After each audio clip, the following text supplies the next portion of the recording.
Perkenalkan, kami dari kelompok 9 Indik dan saya merupakan ketua dari kelompok 9. Nama saya Yohana Christine Sitanggang dari Prodi Sistem Informasi dengan NIM 12S22050. Perkenalkan, nama saya Christianus Gultom dengan NIM 1132236 dari Prodi D3 Teknologi Informasi.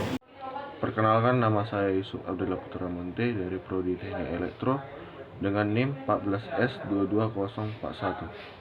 Selamat malam Pak, perkenalkan nama saya Zakari Tampu Bolon dengan NIM 133222009 dari Prodi D3 Teknologi Komputer. Perkenalkan, nama saya Gunggung Bakara dari Prodi S1 Geoproses dengan NIM 31S22011. Perkenalkan, nama saya Agnes Aurelia Gutom dari Prodi S1 Manajemen Rekayasa dengan NIM 21S22059. Perkenalkan Pak, nama saya Irene Mutiar Situmorang dari Prodi D4 TRPL dengan NIM 114222023. Di proyek kali ini, saya dan teman-teman saya membuat ide aplikasi yang bernama SID, yang artinya Search Indel. Sesuai dengan namanya, mungkin teman-teman udah mulai bisa nebak kan apa sih SID itu? Di sini kami akan menjelaskan apa itu SID dan kenapa sih kami memilih SID. Nah, dikarenakan di Dell banyak sekali terjadi barang-barang yang berhilangan. Bahkan tidak pernah dalam sehari kita tidak mendengar pengumuman tentang barang kehilangan kan? Dari situ, saya dan teman-teman saya mulai mencari solusi bagaimana sih kita dapat mengatasi hal tersebut. Nah, untuk sekarang kami telah menemukan satu solusi sebagai pemecah masalah tersebut, yaitu dengan aplikasi SID atau Search Indel. Selanjutnya, kita akan masuk ke dalam tahap pembahasan prosedur pada aplikasi SID yang telah kami kembangkan. Yang pertama, how does this app work?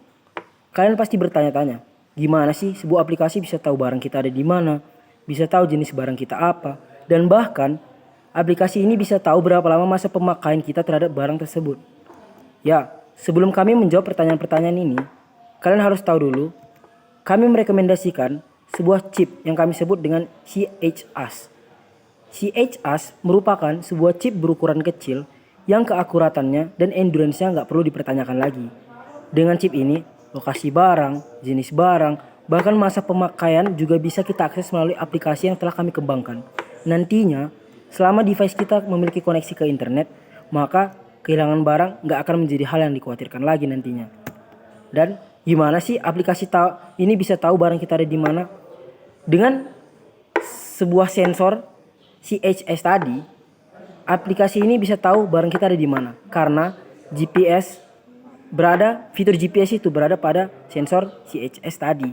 Jadi, selama device kita terkoneksi ke internet, maka secara otomatis GPS tersebut akan mengirimkan sinyal kepada device kita yang sudah terpasang aplikasi SID yang telah kami kembangkan itu.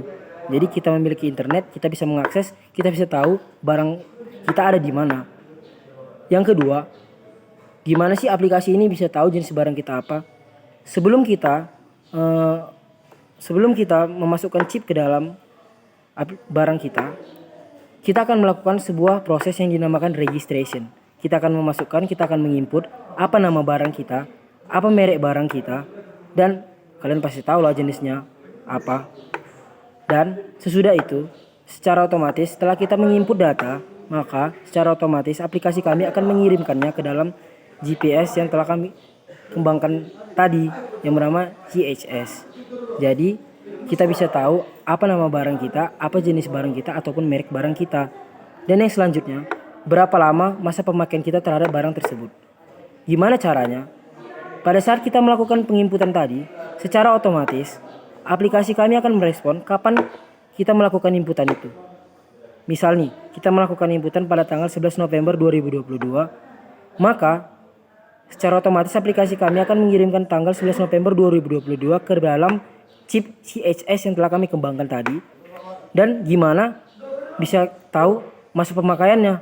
Ketika barang itu rusak, maka chip kami akan secara otomatis mengetahui kapan barang itu rusak dan tidak bisa dapat dipergunakan lagi dan akan mengirimkannya pada tanggal tersebut pada saat itu juga. Misal pada saat 11 November 2022 tadi barang kita itu rusak, barang kita itu kita beli, kita masukkan inputan dan barang kita rusak pada tanggal 11 Desember 2022.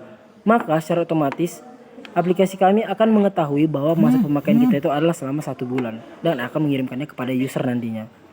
Jadi seperti itulah cara kerja aplikasi kami dan apa yang kami gunakan terhadap aplikasi kami. Sekian pembahasan kami tentang prosedur aplikasi SID kami. Terima kasih. Baik, di sini saya akan menjelaskan tentang kekurangan dan kelebihan dari SID aplikasi. Yang pertama yaitu kelebihannya. Di sini kelebihan yang pertama adalah pelacakannya 90% akurat. Kenapa dikatakan itu akurat? Karena barang-barang yang hilang dapat cepat dilacak dengan menggunakan chip mahasiswa yang bersih tentang identitas mahasiswa. Yang kedua, pengaksesan lokasi barang lebih mudah dengan menggunakan chip kecil yang tidak mempengaruhi berat benda dikarenakan ukurannya kecil dan sudah menggunakan fitur standar MVP. Kekurangannya yaitu membutuhkan modal yang cukup besar, yang dimana mahasiswa akan dituntut untuk membeli chip yang akan ditempel kepada barang-barang agar didaftarkan nantinya biar bisa diakses aplikasi melalui jaringan. 4. Target ITDAL. Orang-orang bertanya, mengapa sih harus memilih ITDAL? Di sini kami menjelaskan mengapa memilih ITDAL. ITDAL merupakan market yang paling cocok untuk tahapan awal market pasar kami dikarenakan ITDAL merupakan institut teknologi yang mewajibkan mahasiswanya asrama. Dan fun fact-nya, ITDAL terkenal dengan mahasiswa yang kreatif dan berkarakter loh. Jadi mungkin harapan kami nantinya bisa membantu kami merangkak naik di puncak startup. Kehidupan asrama tidak akan terlepas dari kehilangan. Melalui peluang itu, kami menjadikan ITDAL sebagai market pertama kami untuk menanjak ke puncak startup. Sekian penjelasan kelompok kami tentang SID atau Search in Dell. Mohon maaf apabila ada kesalahan kata. Terima kasih.